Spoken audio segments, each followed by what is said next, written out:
भाई साहब, मैं अभी आगे बढ़ रहा हूं। मैं इजी टॉपिक लेना चाहता हूं। मैं इजी टॉपिक लेना चाहता हूं यानी क्या, जरा सुन ले। आपको बता दूं, मैंने पहले दिन में सिलेबस पढ़ा था और इसमें बहुत सिंपल सिंपल चीज भी है, जैसे जर्नल, लेजर, ट्रायल बैलेंस, है ना। 11 का भी सिलेबस इसमें है। उसमें थियरी भी है और कुछ टॉपिक और भी थियरी के ऐसे हैं जो 11th में भले नहीं थे लेकिन आगे चल के आपको आते हैं। मैं चैप्टर 1 जो थियरी का है एकदम इजी है। थोड़ी बातें करूंगा आधा घंटा। एक और टॉपिक है जो थियरी प्लस प्रैक्टिकल है, उसको भी मुझे लेना है लेकिन टाइम मिला तो। मगर एकदम simple topic, what is book keeping, what is accountancy, एकदम हल्का फुल्का चैप्टर है। ऐसे भी बोल दूं कि तू पढ़ लेना तो भी मेरे बिगर तू पढ़ सकता है, क्योंकि इसमें ऐसा कुछ भी नहीं है कि जो तेरे को टफ लगे। लेकिन फिर भी मेरे को कभी कुछ छोड़ना नहीं होता है। As you know, I will cover up everything. भाई साहब, I am on page number 1.2। जरा तू तेरे बुक में लिख के जाना ताकि तेरे को मालूम पड़े कि मैं कहां से पढ़ा रहा हूं। Chapter 1, it is in chapter 1 unit first. Unit first बाबूजी, मैं आराम से जैसे इकोनॉमिक्स पढ़ाता हूं ऐसे तेरे को पढ़ाऊंगा, तू शांति से सुनना है। इसमें एक बात मुझे करनी है, क्योंकि थियरी में मेरे को एक इच्छा है। जैसे इकोनॉमिक्स में थियरी है, मैं भले पढ़ा लेता हूं, तेरे को अच्छा लगेगा, लेकिन मेरी इच्छा क्या होगी तो सुन ले। थियरी में तू अंडरलाइन करके रख। मैक्सिमम 20%, 10% भी चलेगा। भाई साहब, जरा आप लोग मेरा स्क्रीन सामने कर लेना। अभी अपने को लिखने का कुछ काम नहीं है। नीचे टच कर लीजिए, मेरा स्क्रीन आपके लिए ओपन हो जाएगा। So I will be directly talking to you now. There is no use of more or less screen of writing board.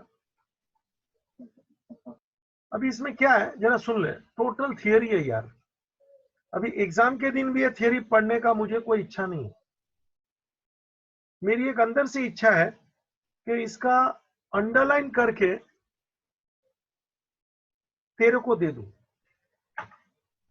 अब मैं अंडरलाइन तभी कर सकता हूं तेरे को देने के लिए जब तेरे पास बुक होवे, क्योंकि डिजिटल उसमें अंडरलाइन कैसे करेगा।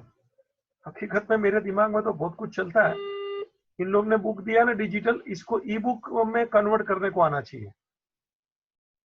यार लंबी बात करूंगा, टाइम पास हो जाएगा। What is the meaning of E book, फिर तुम लोग घुस जाएंगे अंदर। तुमको तो मजा आता है, मेरे को मजा नहीं आता फिर, क्योंकि तुम लोग को सुनने का ई बुक क्या बोलता है।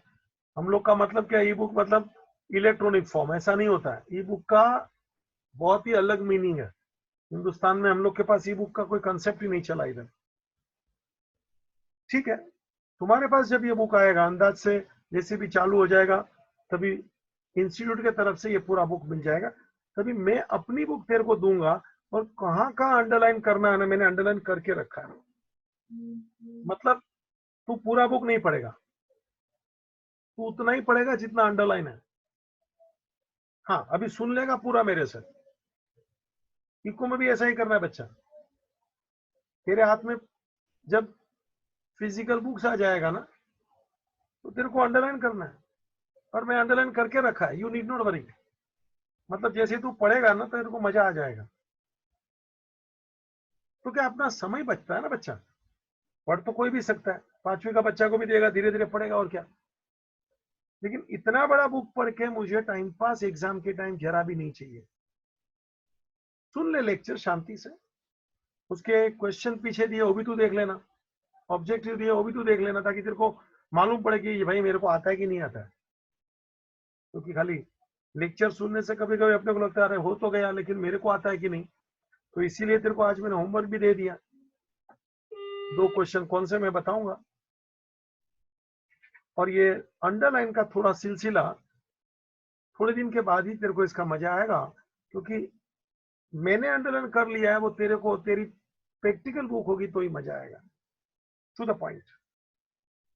अपने टॉपिक का नाम है scope of accounting, meaning of accounting.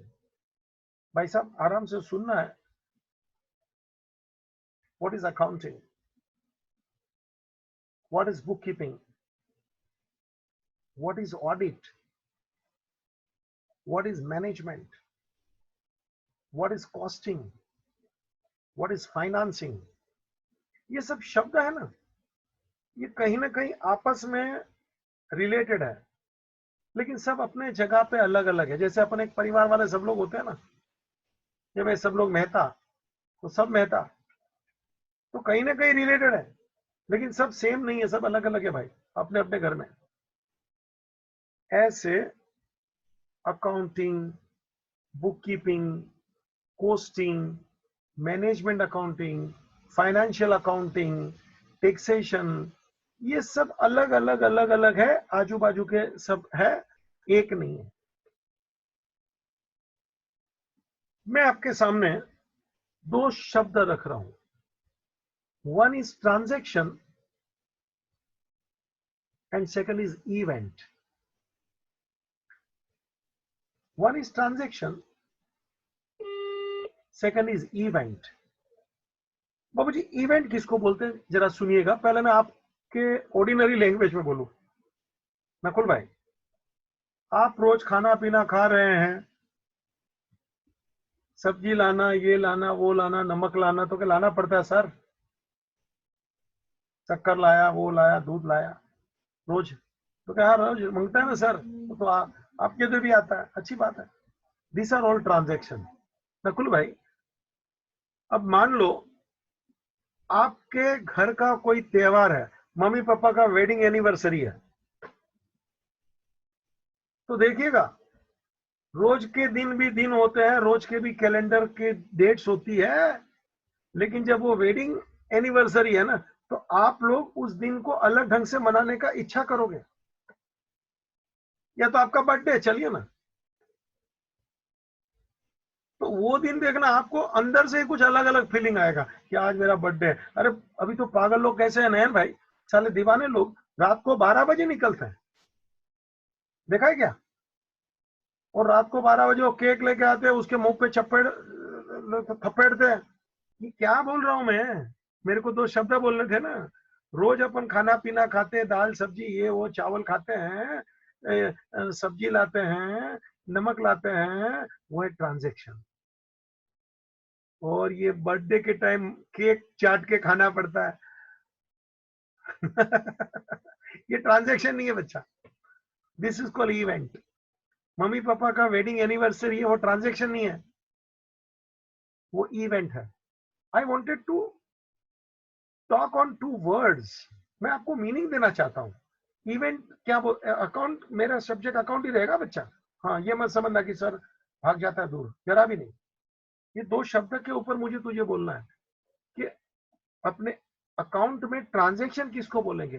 Transaction means the exchange, buying, selling, purchase, cash received, cheque paid, whatever it is daily. These are called transaction. But when I say event, please understand, these are not routine in nature. These are not day-to-day things. But these are there. And of course, these are important. You have to recognize it. Let me give the example of event in bookkeeping and accountancy. बाबूजी, हम हमारे दुकान में goods कितना है उसका valuation करते हैं, कोने कोने में कितना गुड्स पड़ा है गिनना पड़ता है, इधर देख उधर देख कितना है। साल के अंत में मोस्टली एक बार गिनते हो, क्लोजिंग स्टॉक गिनते हैं ना अपन। कभी कभी आपने देखा होगा दिवाली के टाइम आप लोग स्टेशन के बाजू निकलेंगे ना, तो आज भी बहुत मारवाड़ी लोग, गुजराती लोग क्या करते हैं मालूम है? पूरी दुकान को खाली करते हैं और अपना स्टॉक गिनते हैं। This is called stock taking, कि कितना माल पड़ा है गोडाउन में, दुकान में, इधर उधर जो भी बोल यार। और क्लोजिंग स्टॉक कितना? भैया ये जो क्लोजिंग स्टॉक को कैलकुलेट करना, ये ट्रांजैक्शन नहीं है। क्या ये? इवेंट। देखो मेरे शब्दों को पकड़ो यार। मैं एक दो उदाहरण और दूंगा। बाबूजी आप रोज खरीद रहे हो गुड्स, पेमेंट कर रहे हो, डेटर क्रेडिटर ये वो, बिल्स ऑफ एक्सचेंज आप रोज देख रहे हैं मेरे से भी, दिस आर द ट्रांजेक्शंस। लेकिन अभी इवेंट सुन, बाबूजी आपके गोडाउन में आग लग गई, गुड्स डिस्ट्रॉयड बाय फायर, बाबूजी ये ट्रांजेक्शन नहीं है, ये इवेंट है। So event means which is not recurring day to day basis, but of course event you have to pass the entry. ये मत बोलना कि सर इवेंट का एंट्री पास नहीं करना, क्या किसने बोला रे? इवेंट का एंट्री पास नहीं करेगा, पागल है क्या? इवेंट का भी एंट्री पास तो करना पड़ता है। जैसे goods destroyed by fire, closing stock बताया ना, क्लोजिंग स्टॉक गिना है तो फिर लिखना। देखो ट्रांजैक्शन को भी लिखना है, इवेंट को भी लिखना है, but you must understand what is event and what is transaction. एक दो बात और ले, पूरे साल में अपन ये बाइंग सेलिंग करते रहते हैं, ये ट्रांजैक्शन है। साल के अंत में अपन फाइनल अकाउंट बनाते बच्चा, नेट प्रॉफिट नेट लॉस ढूंढते हैं। तो ये जो नेट प्रॉफिट नेट लॉस ढूंढा, उसका जो अमाउंट आया net profit net loss, that is event. ये रोज नेट प्रॉफिट नेट लॉस नहीं आता है जी, साल के अंत में आएगा जी। तो पूरे साल क्या किया, तो क्या बाइंग सेलिंग गुड्स ये वो, purchase sale, cash cheque, transaction, और नेट प्रॉफिट तो क्या सर लास्ट में आएगा ना। तो वो जो है वो इवेंट है। So what I wanted to talk to you, in accounts you have to focus what is event, what is transaction. You have to write down all the events and all the transaction in your books. बाबूजी government हमसे tax वसूलता है, GST, income tax, wealth tax, professional tax, अलग अलग किस्म का। तो government के लिए ये टैक्स आना, ये ट्रांजैक्शन है। अब मैं आपको बताऊं बाबूजी, भारत बहुत गरीब देश है। मतलब क्या है, गवर्नमेंट की इनकम बहुत कम है, और ये 130 135 करोड़ की जनता है खाने वाली, रोटी कपड़ा मकान। गवर्नमेंट की इतनी स्कूल ये वो चलता है, गवर्नमेंट बहुत कोशिश करता है, लेकिन क्या मालूम अभी तक हम लोग उधर के उधर ही रह गए यार। मुझे ये बोलना है, गवर्नमेंट को टैक्स की वगैरह इनकम होती है, रोज की होती है। जीएसटी, आप बिस्किट का पैकेट लेते हैं, दवाई खरीदते हैं, सब पे जीएसटी है। These are the transactions, these are the transactions. साल के अंत में गवर्नमेंट को मालूम पड़ता है कि अपनी इनकम तो इतनी है और देश का खर्चा बहुत बड़ा है। जैसे लश्कर का खर्चा है बहुत बड़ा है जी, हर महीने को सैलरी देनी पड़ती है लश्कर को, डिफेंस, पुलिस, ये वो, जजेस। तो ये सब ट्रांजैक्शन है, सैलरी चुकाना, टैक्स आना। लेकिन साल के अंत में हमारा बहुत बड़ा डेफिसिट होता है, लॉस होता है गवर्नमेंट का, और वो नोट प्रिंट करना पड़ता है, क्योंकि इतना पेमेंट कहां से देगा रे? इनकम तो कम है और तेरे को पेमेंट ज्यादा करना है, तो पेमेंट कहां से करेगा तू? तो कैसे नोट छापना पड़ेगा गवर्नमेंट को। तो नोट छापना वो ट्रांजैक्शन नहीं है, deficit, loss, that is the event. और ये रोज का ट्रांजैक्शन चल रहा था, जीएसटी आ रहा था, सैलरी चुकाया जा रहा था। तो क्या this are the transaction. So the two words you keep in mind, transactions which are taking place on the day-to-day basis, and the events which occur not day-to-day but at some occasion. But you have to write down all the things in your books of accounts. अपने को सबकी entry पास करनी होती है। The aim of accounting, accounting यानी लिखना, सब बात लिखो। Account, the aim of accounting is to meet the information need।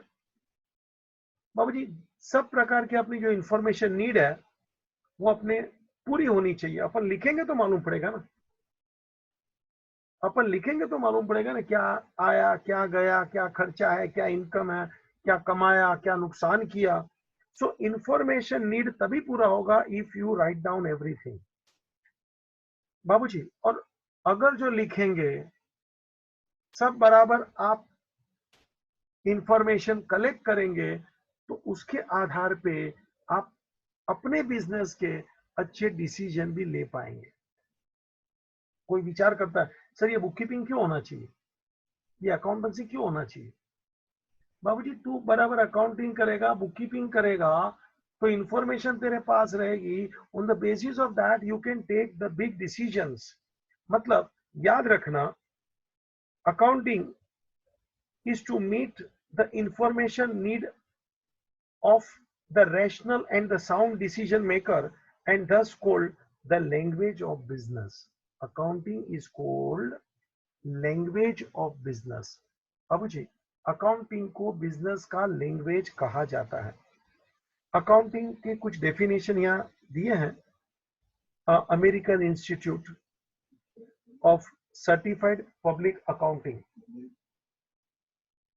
American institute, आराम से मैं जहां जरूरत है एक एक शब्द पढ़ूंगा। तेरे पास भले बुक नहीं है, घबरा मत, और बुक आ जाएगी तभी ये सब अंडरलाइन मेरे पास किया हुआ रेडी है, तू आराम से कर लेना, ताकि पूरा पढ़ने की जरूरत नहीं है। मगर शांति से सुनना कि तेरे को बराबर याद रहे। और मैंने ये जो बोला है ना ये सब वो अंडरलाइन भी करके रखा है। मतलब तू जब अंडरलाइन करेगा तेरे को याद आ जाएगा, हाँ सर ने कुछ ऐसा ऐसा बोला था। बाबूजी मैं अकाउंटिंग का तेरे को डेफिनेशन सुना रहा हूं। American institute of certified public accountant, अपने यहाँ चार्टर्ड अकाउंटेंट होता है ना सीए, अमेरिका में सीपीए होता है, सिमिलर टू चार्टर्ड अकाउंटेंट। लेकिन उन लोग अपना डिग्री को ऊंचा समझते हैं, अपने चार्टर्ड अकाउंटेंट को उन लोग भाव नहीं देते। यदि आप चार्टर्ड अकाउंटेंट हो जाएंगे तो आपको अमेरिका के कुछ पेपर और देने पड़ेंगे, ताकि हाँ सब नहीं, क्योंकि थोड़ा तो भाव है अपना भी। तो अमेरिका की वो सीपीए की डिग्री लेने के लिए आपको उसके कुछ पेपर देने पड़ते हैं। अभी मेरे दोस्त की बेटी ने वो क्या वहां फॉरेन में जाने वाली थी शादी करके, तो उसने सीपीए सब क्लियर किया, वहां के पेपर वगैरह मुझे दिखाया। बाबूजी फर्क कुछ नहीं है, उन लोग की सोच कुछ अलग है। और एक बात साफ है, they are much better than us. उन लोग बड़े ट्रांसपेरेंट है यार। हम लोग हमारी पूरी जीवन में एक ही काम करते, छुपाओ। देखो आप लोग भी अंदर से कितने काले हो, खुद को मालूम होगा। माँ बाप से कुछ बात करोगे, कुछ बात नहीं करोगे, कुछ बात मेरे से करोगे, नहीं करोगे, कुछ बात कुछ फ्रेंड से करोगे, कुछ फ्रेंड से। आप अंदर से बड़े पॉलिटिशियन हो। हिंदुस्तान के मट्टी में, पानी में, खाने में यही चलता है। अब पूछो अपने आत्मा से कैसी इंसान हो। हमारे में ट्रांसपेरेंसी नहीं है, हम लोग कभी खुल के बात नहीं करेंगे। देखो हेतवी सच्चा बोलता हूँ क्या मैं? हो सब लोग ऐसे, आप ऐसा है, मैं भी ऐसा ही, चिंता मत कर। लेकिन मैं बहुत ट्रांसपेरेंट हूँ, मेरे आवाज पे से आपको मालूम पड़ जाएगा कि खुली हुई इंसान है आत्मा।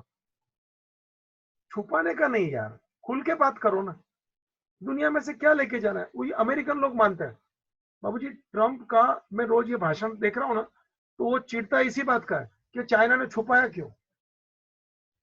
आपको एक घटना सुना तो अभी जो घटी वो, वर्ल्ड हेल्थ ऑर्गेनाइजेशन को चाइना, सॉरी अमेरिका जो पैसा देता था ना, वो उसने बंद किया। क्यों? क्योंकि जब चाइना में इतना बड़ा इंसिडेंस हुआ तो वर्ल्ड हेल्थ ऑर्गेनाइजेशन सोता था क्या? उसने क्या किया? वह डब्ल्यूएचओ का ये एक दायित्व बनता है कि जैसे ही कोई घटना घट गई ना, ताबड़तोब उसने उसके ऊपर ध्यान रखना चाहिए था और लोगों को इत्तला करना चाहिए था कि something is happening, something is wrong, something is beyond our control. Why WHO failed? और हम लोग डब्ल्यूएचओ में अंदाजित डब्ल्यूएचओ का जितना इनकम है उसका 18% इनकम सिर्फ हम लोग दे रहे हैं यूएस। और साले सबसे ज्यादा मरे भी हम लोग के लोग। मतलब हमारे लिए डब्ल्यूएचओ चाहिए ही नहीं। And he stop financing WHO. ये कुछ दिन के पहले की घटना सुना रहा हूं आपको सब। They are very much transparent, ये हकीकत है। वहां अकाउंटिंग स्टैंडर्ड चलता है। अकाउंटिंग स्टैंडर्ड यानी क्या, सुनो जरा, आने वाला है, अपने सिलेबस में भी है, लेकिन अपने सिलेबस में है ना इंडियन स्टैंडर्ड है, अमेरिकन स्टैंडर्ड नहीं है। ये शब्द मैंने बोला ना, सीपीए, सर्टिफाइड पब्लिक अकाउंटेंट, ये वहां के चार्टर्ड अकाउंटेंट की डिग्री है बच्चा, अमेरिका के। उन लोग क्या करते हैं, एवरीथिंग ट्रांसपेरेंट, खुल के बात करो यार, गलती हो गई है स्वीकार लो, लॉस हो गया होने दो, बोल दो ना, बिजनेस है तो लॉस नहीं जाएगा क्या, सब लोग क्या प्रॉफिट ही करेंगे क्या? But you must show it, no, why are you hiding? हम लोग भी एक तकलीफ है, हम लोग हाइड करते हैं। वहां एक बात बहुत है, they are very much open and transparent please, ये फैक्ट है। हम लोग के लोग भी वहां गए ना, तो मैंने उन लोग में ये चेंज बहुत देखा है कि ये जो यहाँ आते हैं ना, तब उनकी बातों करने का जो स्टाइल है ना, वो थोड़ा चेंज हो जाता है, तो मालूम पड़ता है कि they are very much open. बहुत फर्क पड़ता है यार वहां की, बोला ना कि वो अलग ही किस्म के लोग हैं। कुछ उसकी गलत बात भी है जो अपने को अच्छी नहीं लगेगी, लेकिन ट्रांसपेरेंसी में दे आर एट नंबर 1, एकदम खुल के बात कर देने का, ताकि कुछ बचे नहीं, ताकि एक दूसरे के पीछे अपने को एलिगेशन करने का कोई मतलब नहीं है। गलती हो गई तो होती है ना, गलती तो सबसे होती है यार, वाई टू वरी, लॉस हुआ तो हो गया ना, वाई टू वरी।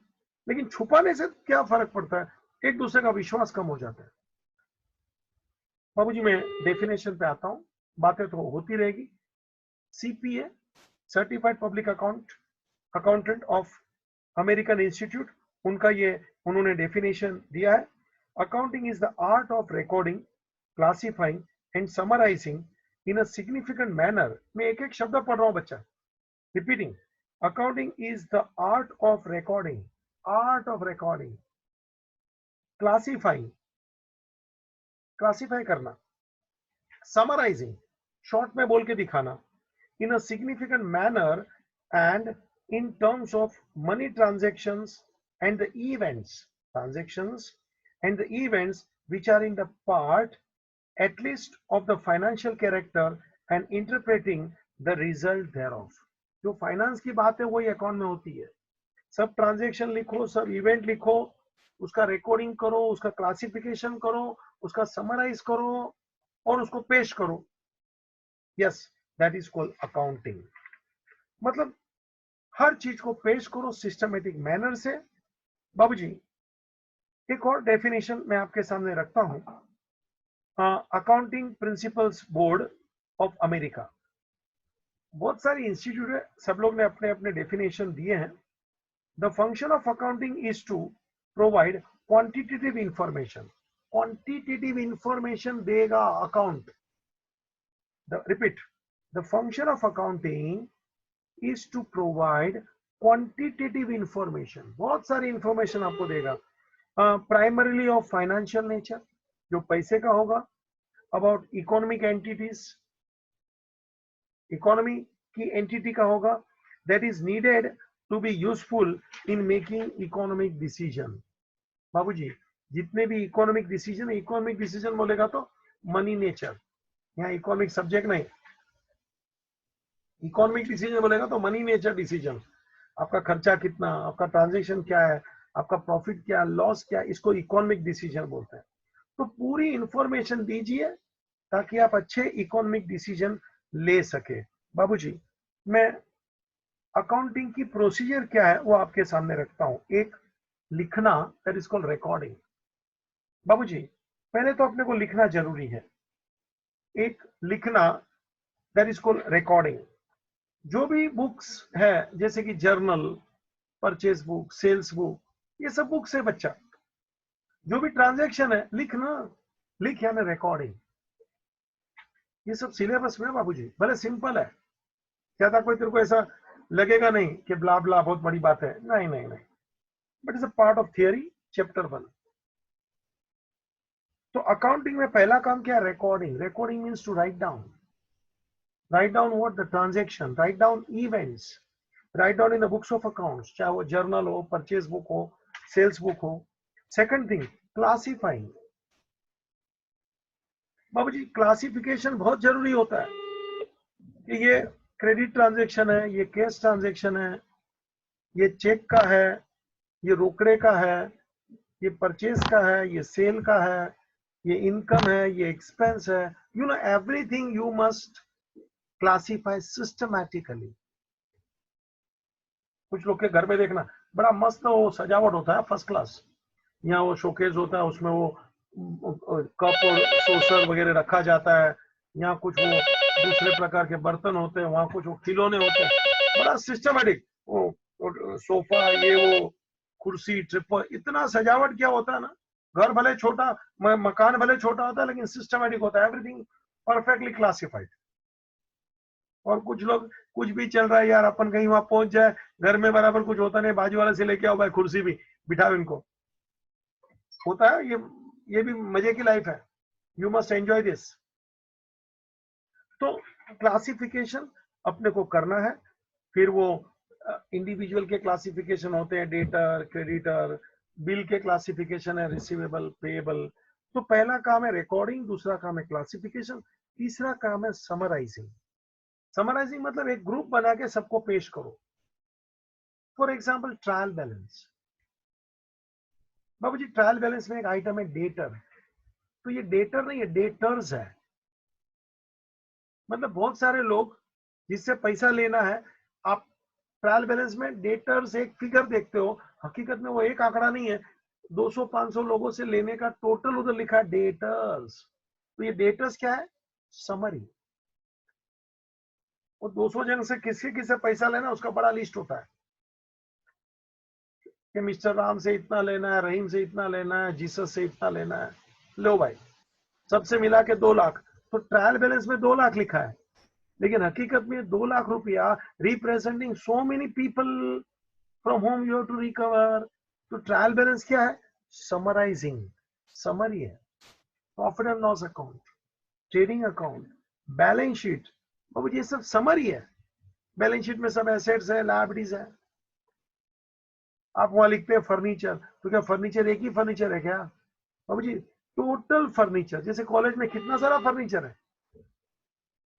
सबका टोटल एक आंकड़ा। हकीकत में आपको बता दो, हर कॉलेज में फर्नीचर का एक बड़ा रजिस्टर होता है। आपने कभी कॉलेज में देखा होगा, हर एक बेंचेस के ऊपर नंबर लिखा होता है, टेबल के ऊपर नंबर लिखा होता है कि बाबूजी ये टेबल ये रूम में है, तो वो रूम का भी, फ्लोर का भी सब लिखते हैं कि ये टेबल इतने माले का है, इतना नंबर है। क्योंकि कॉलेज में मान लो 100 टेबल है, 1000 बेंचीज है, तो कितनी उसका रजिस्टर रखते हैं, ताकि मालूम पड़ता है कि ये बेंचेस कभी बनाई है, कभी खरीदा है, किससे खरीदा था, कितने में लिया था, उसका रजिस्टर रखते हैं नकुल भाई। आपने को मालूम नहीं है क्योंकि अपन देखते नहीं है। तो इसका रजिस्टर रखना चाहिए। और वो सबका टोटल मान लो हो गया 25 लाख, तो बैलेंस शीट में लिखते हैं फर्नीचर 25 लाख। तो आपको लगता है फर्नीचर 25 लाख, बाबूजी जरा सोचिए ये 25 लाख में कितनी सारी आइटम्स है। तो 25 लाख क्या है? Summary. It is a summary my dear. Furniture कोई एक फर्नीचर नहीं है, कितनी सारी चीज है, सबका टोटल 25 लाख है। Next, analysing. Analysing means detail study. It is not study, detail study, analysing. बाबूजी आप अपना बुक्स को, अपने फाइनल अकाउंट्स को एनालाइज करो। एनालाइज मतलब डिटेल स्टडी करो, उसको अलग करो, ये क्या है, ये क्या है, वो क्या है, अलग अलग करके छांट के रखो। Let me give example. Balance sheet में एसेट्स है, तो एसेट को भी क्लासिफाई करिए, उसका ग्रुप बनाइए। फिक्स एसेट्स जिसकी लाइफ लॉन्ग है उसका एक लिस्ट बनाओ। करंट एसेट्स जिसकी लाइफ लेस देन 1 ईयर है उसका लिस्ट बनाओ। फिक्स लायबिलिटीज, करंट लायबिलिटीज, देखो मैं एक एक का अलग अलग लिस्ट बना रहा हूं। क्यों? मुझे खाली एसेट्स लायबिलिटी नहीं देखना है, एसेट्स कितने प्रकार के हैं, लायबिलिटी कितनी प्रकार की है। देखो इसको बोलते हैं एनालाइज। एनालाइज मतलब डिटेल स्टडी, जरा अंदर जाइए, उसका पोस्टमार्टम कीजिए, क्या है देखिए। आप सैंडविच को उठाएंगे तो दिखता है, वो पहले वो ब्रेड दिखेगा। कुछ लोग तो सादा सैंडविच नहीं खाते। एक पागल हमारे घर आता है टीवाई में, सारा बेवकूफ। नकुल भाई जरा सब लोग सुनना, मैं अच्छा काम बता रहा हूँ। ये टाइम मैंने टीवाई में एक नाटक किया था। कोई भी बच्चा लेट नहीं आने का, कोई भी बच्चा होमवर्क नहीं कर सकता है, ऐसा होगा तो पनिश लूंगा। कोई भी बच्चा एग्जाम नहीं देगा, ऐसा होगा तो पनिश करूंगा। कोई भी बच्चा फेल होगा तो पनिश करूंगा। मतलब 8-10 तरह से पनिशमेंट पनिशमेंट रखा था। और सबके पैसे जमा करते थे हम लोग, और वो जमा करेंगे ना पैसे, उसका हम लोग पार्टी रखते थे। बहुत चला, हर महीने पार्टी थी पक्का। क्योंकि कोई ना कोई रोज लेट आने का तो 20 रुपया फाइन। लेट आएगा तो दूसरे बच्चे लोग ताली बजाएंगे, 20 रुपया आया। फिर हम लोग रिकॉर्ड रखते थे। मतलब मेरे को किसी का पैसा नहीं चाहिए भाई, उनका ही पैसा वो बच्चा संभालता है, पूरा रिकॉर्ड लिखता था। और महीने में कितना पैसा जमा हुआ है उसका टोटल मारने का, और कुछ ना कुछ मंगाते थे। तो एक बार हमने सैंडविच मंगाया, तो वो साला बोलता है मैं सैंडविच ऐसा नहीं खाता हूँ, मैं ग्रिल सैंडविच खाता हूँ। वो तेरी सिकंदर की औलाद देखो। तो हमने बोला ठीक है, पैसा देखा तो क्या सर ग्रिल सैंडविच आ जाएगा, इतना सारा जमा पैसा हो गया था। एग्जाम नहीं देगा उसका 100 रुपया फाइन है, फेल होएगा 50 रुपया। तो बहुत सारे मतलब अमाउंट बड़ा हो जाता है। और हर हफ्ते में एग्जाम कंपलसरी, और फेल वाले होने वाले भी उधर ज्यादा ही है, टपोरी छाप। तो पैसा भी। तो ये देखिए ना शैतान, अभी ग्रिल सैंडविच आ गया तो घर से वो चीज लाया, चीज का ऐसा चोरस चोरस। बोलता है सर मैं खाली सैंडविच नहीं खाता हूँ, ग्रिल सैंडविच खाता हूँ। और खाली ग्रिल सैंडविच नहीं लेता हूँ, उसके साथ में चीज ग्रिल सैंडविच। आप लोग चीज का ना बोले तो मैं घर से चीज लाया हूँ, 4-5 चीज लाया था अपने फ्रेंड के साथ बैठ के। बोला ये देखो, आप सैंडविच खोलते हैं ना, उसमें होता है ना वो एक ककड़ी होता है, फिर उसमें वो क्या होता है, टमाटर होता है, जो भी चटनी लगाते हैं। मैं क्या कर रहा हूँ देखा, सैंडविच का एनालाइज कर रहा हूँ। एक एक चीज को अलग अलग करके देखना चाहता हूं उसमें क्या है। ऐसे आप भी अपने बैलेंस शीट को, प्रॉफिट एंड लॉस के सभी चीज का एनालाइज कीजिए। Current assets, fix assets, current liability, quick assets, fictitious assets. कितने प्रकार के एसेट्स है, कितने प्रकार की लायबिलिटीज है। डिटेल स्टडी करो, एनालाइज करो, तब मालूम पड़ेगा कि ये कैसा है वो कैसा है। स्टडी करना पड़ता है ना,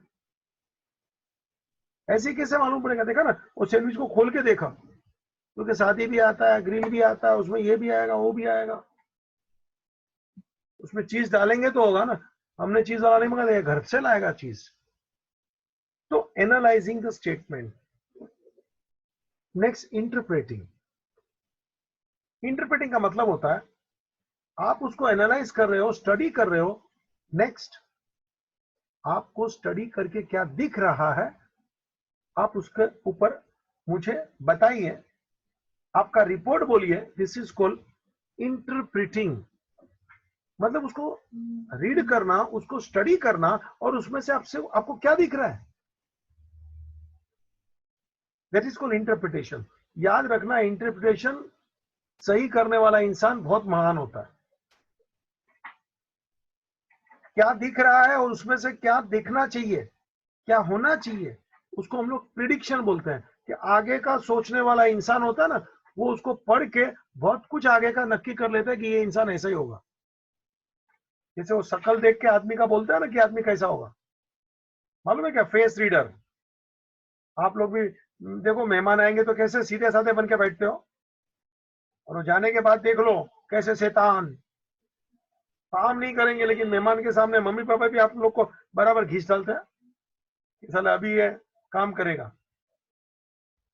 इंटरप्रिटेशन, बाबू जी, आदमी का चेहरा देख के आदमी के बारे में मालूम पड़ जाना चाहिए। ये सबको नहीं मालूम पड़ता, लेकिन जो अनुभवी होते हैं ना, जो होशियार लोग होते हैं ना, वो सामने का चेहरा देख के मालूम पड़ जाता है कि इंसान कैसा होगा। मुझे इंटरप्रिटेशन चेहरे का, आदमी का नहीं देखना है, अकाउंट्स का देखना है। अकाउंट्स देख लिया, नक्की हो जाता है कि ये बिजनेस कैसा है, ये बिजनेस आगे चल के क्या कर सकता है, ये बिजनेस का प्रोपराइटर कैसा इंसान। बाबू जी, वो पढ़ के नक्की कर देना है। 2-4 साल का उसका अकाउंट देखते हैं ना, फाइनल अकाउंट देखते हैं तो मालूम पड़ता है कि ये इंसान कैसा होना चाहिए और आगे के सालों में कैसा जाएगा। कोई ज्योतिष नहीं है, मगर वो अनुभवी लोग हैं, होशियार लोग हैं, तो वो इसको बोलते हैं इंटरप्रिटेशन। आपके अकाउंट को स्टडी करके वो आपके बारे में, आपके बिजनेस के बारे में, आपका फ्यूचर में क्या हालत हो सकता है, उसका वो पूरा बराबर हिसाब किताब निकाल के दे देगा, प्रिडिक्शन कर सकता है आपका ये अकाउंटिंग देख के, पढ़ के वगैरह। This is called interpretation. बाबूजी बिजनेस कितना प्रॉफिट करेगा, बिजनेस की कंडीशन क्या है, वो जज कर लेता है, and of course give the explanation what is likely to be happen in future. ये बहुत महान लोग होते हैं। Next, communicating. कम्युनिकेटिंग का मतलब, आप देखो, जो चीज लिखते हो, गिनते हो ना, उसको ग्राफ में बताइए, डायग्रामेटिक। देखो मैंने आपके सामने देखा, ये अकोमोडेशन में मैंने क्या किया, क्वेश्चन पढ़ा नहीं है, मैंने हमेशा क्वेश्चन को एक्सप्लेन किया, पॉइंट नंबर 1, पॉइंट नंबर 2, 3, 4। कल तो आपने देखा था 10-10 पॉइंट तक चला गया था मैं। क्या कर रहा हूं मैं भैया, मैं आपको क्वेश्चन कम्युनिकेट कर रहा हूं। तो क्वेश्चन तो क्वेश्चन ही था यार, लेकिन मैं क्या करता हूँ मस्त स्टाइल, 1 ये हुआ, 2 बिल ड्रॉ हुआ, 3 डिस्काउंट हुआ, फिर अमाउंट रेमिट हुआ, ये गया अमाउंट आया। देखो आपको अच्छा लगता है, अरे वही तो क्वेश्चन है, एंट्री तो वही आने वाली है। क्योंकि सर एंट्री वही आएगी, क्वेश्चन वही है, लेकिन आप ये तरीका अच्छा बता रहे हो, हमसे वो क्वेश्चन कम्युनिकेट कर रहे हो, समझ लीजिए। वही क्वेश्चन अभी भी अपन ने देखा ना, 1, 2, 3 में बताते गया, क्वेश्चन तो वही था जी। डायरेक्ट चालू कर देता तो कुछ लोग समझेगा, वो समझेगा। That is not good communication. Good communication का मतलब ये है, एक एक इंसान को हम जो बोलना चाहते हैं ना समझे, that is called good communication. सोच लो, अगर जो मैं बोलूं तुमको समझे नहीं, तो मेरा कम्युनिकेशन का कोई मतलब नहीं है यार। चेहरा भले अच्छा हो, लेकिन तो कैसे आपकी बात पहुंच नहीं रही हम तक। तो कम्युनिकेशन यानी अपना बात सामने वाले तक पहुंचना चाहिए। तो बाबू जी अकाउंट भी ऐसे होना चाहिए, सामने वाले को कम्युनिकेट होना चाहिए, मतलब अपने बिजनेस में क्या चल रहा है, कितने खर्चे हैं, कितने एसेट्स हैं, कितना प्रॉफिट है, कितना अपन ने लोन लिया है, वो सही ढंग से कम्युनिकेट होना चाहिए। तो उसके लिए अपन ग्राफ बनाते हैं, डायग्राम बनाते हैं, उसके लिए चार्ट्स बनाते हैं, स्टेटमेंट्स बनाते हैं, वर्किंग करते हैं, कैलकुलेशन शो करते हैं। जैसे आप देखते हैं ना, मैं रोज ये अकोमोडेशन जब से चालू किया है, तो एक एक बात ऐसा 1, 2, 3 ऐसा करना पड़ता है, तो तेरे को अच्छा कम्युनिकेट हुआ ना। बाकी मैं फटाफट कर लेगा, एंट्री तो वही आने वाली है भाई, मैं तो जानता हूँ इतने साल से। तो सर आप जानते हैं, इसका कोई मतलब नहीं है। हम तक पहुंचा सके तो आप सही, आपको आता है आपने कर लिया, नॉनसेंस वर्क है। गुड कम्युनिकेशन कैसे करना, उसका स्टाइल उसको मालूम होना चाहिए। आगे चलता हूं मैं, before I and up the things. बाबूजी, तो बुक में लिखना, बुक्स बनाना, ट्रायल बैलेंस बनाना, इसको बुक कीपिंग बोलते हैं। और जो फाइनल अकाउंट बनाना, एनालाइसिंग करना, इंटरप्रिटेशन करना, कम्युनिकेशन करना, बाबूजी अकाउंटिंग है। मैंने 2 शब्द तेरे सामने रखे, one is book keeping, second is accounting. Book keeping मतलब लिखना, एंट्री पास करना, journal, ledger, trial balance, cash book, ये बुक कीपिंग है। और फाइनल अकाउंट बनाना, उसका समरी करना, उसका इंटरप्रिटेशन करना, उसका एनालाइज करना, कम्युनिकेशन करना, रिपोर्ट बनाना, बाबूजी ये अकाउंटिंग है। तो 2 शब्द अलग है, one is book keeping, second is accounting. भाई साहब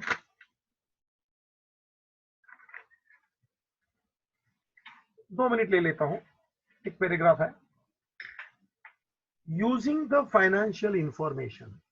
ये जो मैं बुक कीपिंग, अकाउंटेंसी ये बोल रहा हूं, ये सब फाइनेंशियल इंफॉर्मेशन है बच्चा। ये किसके लिए है फाइनेंशियल इंफॉर्मेशन? किसके लिए? एक प्रोप्राइटर के लिए पहले तो, और सिर्फ मेरे लिए नहीं है बाबूजी। These are all information. खाली वो प्रोप्राइटर ओनर के लिए नहीं है, पार्टनर्स के लिए नहीं है, इन्वेस्टर, जो लोग मेरे बिजनेस में पैसा लगाना चाहते हैं, जो लोग मेरे बिजनेस में पैसा, बाबूजी देयर आर इन्वेस्टर्स जो आपके बिजनेस में पैसा लगाए, आपको लोन देवे, आपके कंपनी के शेयर खरीदे, तो दे आर द इन्वेस्टर। बाबूजी ये अकाउंटिंग इंफॉर्मेशन उनको भी काम आती है। जब भी आप दूसरों को बोलते हैं कि मेरे बिजनेस में पैसा लगाओ, क्यों लगाएगा वो भाई? तेरे बोलने से लगाएगा।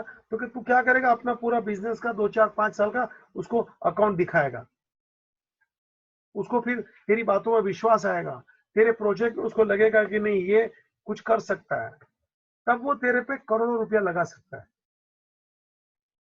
जरा सोच लो मैं कैसे बातें कर रहा हूं। मतलब ये financial information accounting, it is useful for investor, it is useful for employ, अपने जो वर्कर है, स्टाफ है, it is useful to banker, lenders, it is useful to supplier, it is useful to customer, it is useful to government.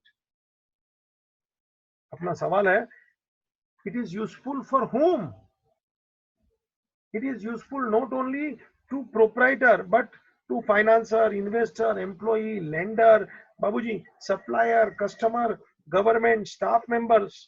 बाबूजी ये सबको आपकी ये सब इंफॉर्मेशन मिलेगी तो वो बिजनेस के ऊपर विश्वास रखते हैं। मैंने बोला ना, ट्रांसपेरेंट होना चाहिए, छुपाने का नहीं। अगर जो आप छुपाएंगे बाद में मालूम पड़ेगा ना, देखना आपको खुद को शर्म आएगी और आपके ऊपर कोई विश्वास नहीं रखता है। That's the reality. आप जितना सही बातें रखेंगे ना, आप विश्वास के उतने काबिल बनते हैं। मैं आगे चलूंगा। बाबूजी user will understand your financial results, user will understand your accounts, it should be reliable and most important thing it should be comparable. इसको अपन कंपेयर कर सकना चाहिए, इसको अपन कंपेयर कर सकना चाहिए। मतलब आपके 2 साल 4 साल का कंपैरिजन होगा, एक आपका बिजनेस का कंपैरिजन दूसरे बिजनेस के साथ होगा, 2। इसको कंपैरिजन में लाना जरूरी है। So that is what the useful of financial information. बाबूजी सर हाँ बोलिए।